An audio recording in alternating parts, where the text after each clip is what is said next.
बहुत खुशी का पल आया है। हरिद्वार उत्तराखंड का नाम रोशन किया है। जहां आरा अंसारी ग्राम सराय हरिद्वार, एक छोटे से ग्राम से मुस्लिम समाज से जज बनी है। बहुत खुशी का पल है। देखिए, अपनी बेटी का मुंह मीठा करवाते हुए इस बेटी ने पूरे गांव का, पूरे उत्तराखंड का नाम रोशन किया है जज बनने के बाद। तो सीधे जुड़े हैं आप सबसे तेज प्रधान टाइम से, आप देख रहे हैं लाइव प्रसारण। जज बनी है।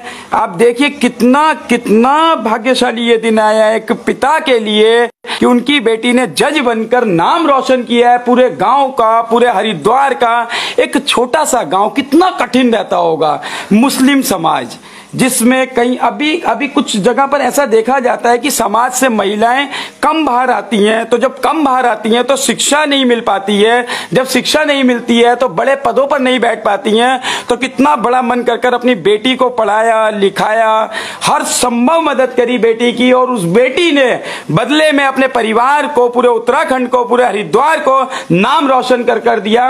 मिसाल बनी है ये बेटी, मिसाल बनी है। हरिद्वार से जज बनी है, मुस्लिम समुदाय से आती हैं, समाज से आती हैं। बहुत ही खुशी का पल है। तो आइए सीधे जुड़ते हैं जज साहब से। कठिनाइयां, कैसी कठिनाइयां, किन कठिनाइयों की चुनौतियों को पार करते हुए आप यहां तक पहुंचे हैं? सबसे पहले मैं स्वागत करता हूं सबसे तेज प्रधान टाइम्स परिवार की ओर से आपका। तो कितनी कठिनाइयां रही हैं आपके साथ?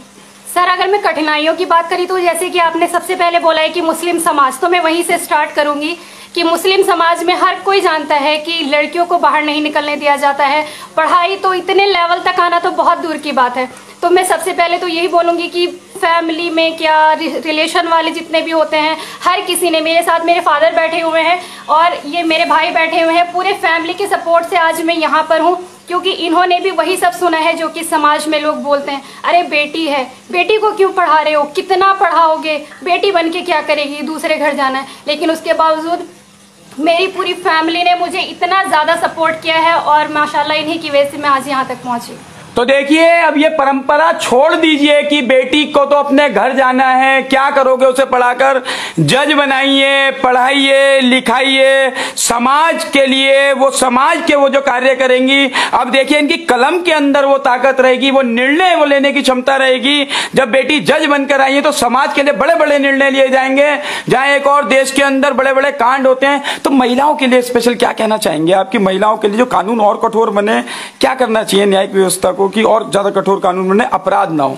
देखिए, अगर जैसे कि आप कानून की बात कर रहे हैं तो कानून तो ऑलरेडी बहुत ज्यादा कठोर है और अभी 2018 में बहुत ज्यादा अमेंडमेंट हुए हैं कानून के अंदर। कानून बहुत कठोर है। आपको अगर आप शिक्षा देंगे, शिक्षा का क्षेत्र एक ऐसा है कि हर इंसान का नेचर उससे चेंज हो जाता है। शिक्षा की कमी है हमारे देश के अंदर। तो मैं ये कहूँगी एक अच्छी एजुकेशन, एक अच्छे संस्कार आप अपने बच्चों को दीजिए ताकि इस जैसी परिस्थितियां महिलाओं के साथ देखने को ना मिले। तो देखिए, मुस्लिम समाज से आती हैं, आप जज बनी है और खुद ही कहा है कि आप शिक्षित करिए, बच्चों को पढ़ाइए लिखाइए, वो समाज के लिए कार्य करेंगे, आपके परिवार का नाम रोशन करेंगे, आपके देश का नाम रोशन करेंगे। जज बनने के लिए और जो आने वाली पीढ़ी जो है, यंग जनरेशन, उन्हें क्या करना चाहिए?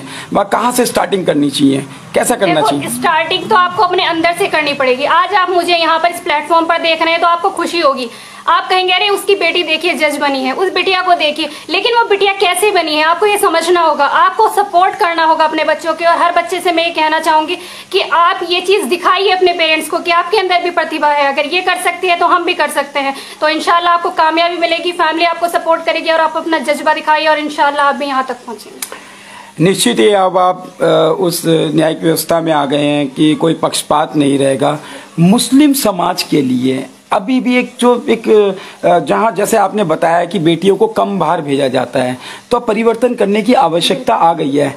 आपके कभी मन के अंदर भावना रही कि बेटी को बाहर भेजे या पढ़ाए लिखाए, क्या रहा आपका? मेरे मन के अंदर कभी ऐसी भावना नहीं आई है।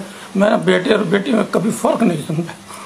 देखिए, क्या भावुकता है, क्या विनम्रता है कि बेटी और बेटे में कोई फर्क नहीं समझा। तो उसी वो देखिए, आप विचारों का ही सिर्फ एक अंतर होता है। जब फर्क नहीं समझा तो आज बेटी ने कितना नाम रोशन किया है। वो जो खुशी है, उस खुशी की भावुकता आप देखिए, वो बयां नहीं कर पा रहे हैं। तो मेरी ओर से पुनः आपको एक बार और शुभकामनाएं। जो आने वाली पीढ़ी है, अभी जो यंग जनरेशन जो है, पढ़ाई के लिए उन्हें क्या करना चाहिए? कितने घंटे तक उन्हें कम से कम पढ़ाई करनी चाहिए? देखिए, जैसे कि सभी जानते हैं इंडिया के अंदर हाईएस्ट यूथ है, तो उस पूरे यूथ के लिए मैं बोलूँगी कि आप जिस भी फील्ड में जाना चाहिए, जिसमें भी जाना चाहते हो आपका इंटरेस्ट होना चाहिए उस फील्ड में। सबसे पहले तो आप इंटरेस्ट जगाइए, आप अपने अंदर से ये जानिए कि आपको आखिर करना क्या है।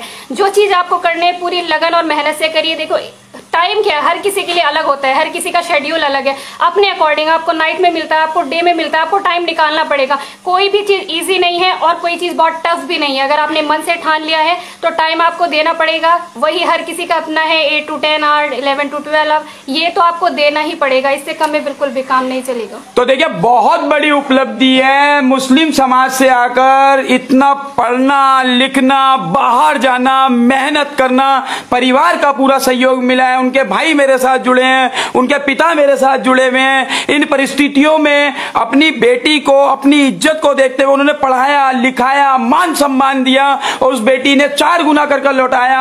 आप देखिए जज बन चुकी हैं, अब ये हरिद्वार का नाम रोशन किया है। हरिद्वार की बेटी हैं, इस ग्राम की बेटी है, उत्तराखंड की बेटी हैं। मेरी ओर से, आप सभी की ओर से पुनः आपको हार्दिक शुभकामनाएं।